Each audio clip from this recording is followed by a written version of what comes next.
മിക്ക സ്ഥലങ്ങളിലും നല്ല തണുപ്പുള്ള ഒരു കാലാവസ്ഥയുള്ള ഒരു സമയമാണ് ഇപ്പം അല്ലേ?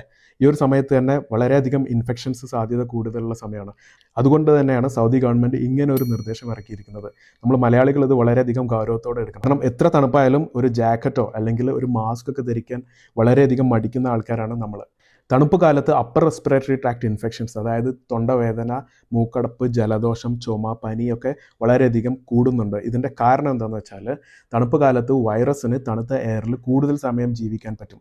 അതുപോലെ തന്നെ ബാക്ടീരിയൽ ഇൻഫെക്ഷൻസ് ഒക്കെ നമുക്ക് പെട്ടെന്ന് വരാൻ സാധ്യതയുണ്ട്.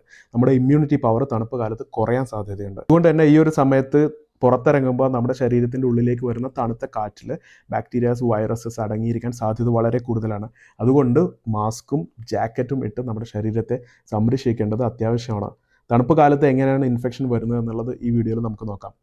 ഒരു വൈറസ് തണുത്ത എയറിൽ നമ്മുടെ ശരീരത്തിൻ്റെ ഉള്ളിലേക്ക് വരുമ്പോൾ മൂക്കിനകത്തുള്ള സെൽസ് ഈ എയറിനെ